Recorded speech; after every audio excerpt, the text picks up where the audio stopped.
नमस्कार दोस्तों, आज के एपिसोड में हम बात करेंगे किस तरीके से आरएसएस ने भारत छोड़ो आंदोलन का विरोध किया था। भारत छोड़ो आंदोलन शुरू होने के लगभग 1.5 साल बाद जब ब्रिटिश राज की बॉम्बे सरकार थी तो उसने एक मेमो लिखा और उस मेमो में लिखा गया कि अगस्त 1942 के बाद जब भारत छोड़ो आंदोलन की शुरुआत हुई थी तो किस तरीके से संघ ने पूरी ईमानदारी के साथ खुद को कानून के दायरे में रखा और कानून के दायरे में रखते हुए भारत छोड़ो आंदोलन का विरोध किया। लेकिन जिस तरीके से आरएसएस ने भारत छोड़ो आंदोलन का विरोध किया तो उससे उनके जो कार्यकर्ता थे वो बहुत खफा थे, हताश थे।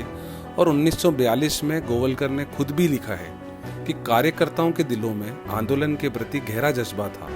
न सिर्फ बाहरी लोग बल्कि हमारे कई स्वयंसेवक ने भी ऐसी बात शुरू कर दी थी कि संघ निकम्मे लोगों का एक संगठन है, उनकी बातें किसी काम की नहीं है। और वह काफी हताश भी थे लिखते हुए। तो देखा आपने किस तरीके से आरएसएस ने भारत छोड़ो आंदोलन का विरोध किया, क्योंकि आरएसएस शुरुआत से ही नहीं चाहता था कि भारत को आज़ादी मिले। उनका सिर्फ मुद्दा ये था कि किस तरीके से अंग्रेजों का साथ दिया जाए। अब हम बात करते हैं 1947 के बाद की। जब 1947 में 15 अगस्त 1947 को देश आज़ाद हुआ तो आज़ादी के बाद जिस तरीका देशद्रोह हमें देखने को मिला उस पे अब हम थोड़ी सी बात करना चाहते हैं। भारत की आज़ादी के उपलक्ष्य में आरएसएस के मुख्य पत्र द ऑर्गेनाइजर में प्रकाशित संपादकीय में संघ ने भारत के तिरंगे झंडे का विरोध किया था और यह घोषणा की थी कि हिंदू इस झंडे को न कभी अपनाएंगे न कभी इसका सम्मान करेंगे। और बात को स्पष्ट करते हुए संपादकीय में यह भी कहा गया था कि ये 3 शब्द ही अपने आप में अनिष्टकारी हैं और 3 रंगों वाला झंडा निश्चित तौर पे खराब मनोवैज्ञानिक प्रभाव डालेगा और ये देश के लिए हानिकारक होगा। तो देखिए, आज अपने आप को देशभक्त बताने वाला संगठन उस समय पे हमारे देश की आन बान शान रहे तिरंगे का अपमान कर रहा था।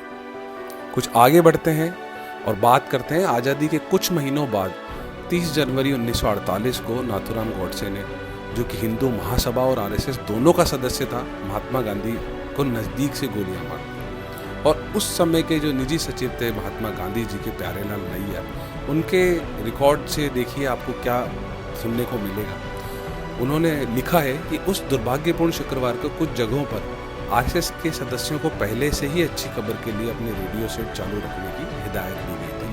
मतलब आरएसएस ने पहले ही अपने स्वयंसेवकों को बता दिया था कि आज कोई अच्छी खबर मिलने वाली है, मतलब गांधी जी की हत्या होने वाली है। इसी संदर्भ में सरदार पटेल को उस समय एक युवक का पत्र भी मिला था जिसे उसके खुद के बयान के मुताबिक धोखा देके आरएसएस में शामिल किया गया था और जिसका बाद में उनसे मोह भंग हो गया था। और उस चिट्ठी में लिखा था कि आरएसएस से जुड़े हलकों ने मिठाइयां बांटी थी गांधी जी की हत्या के बाद। कुछ दिनों के बाद आरएसएस के नेताओं की गिरफ्तारियां हुई और संगठन को प्रतिबंधित कर दिया गया। 4 फरवरी के एक सरकारी पत्राचार में सरकार ने यह स्पष्टीकरण दिया था जो इस तरीके से है: देश में सक्रिय नफरत और हिंसा की शक्तियों को जो देश की आज़ादी को खतरे में डालने का काम कर रही है, जड़ से उखाड़ने के लिए भारत सरकार ने राष्ट्रीय स्वयंसेवक संघ को गैर कानूनी घोषित करने का फैसला किया है। और ये फैसला किसने किया था?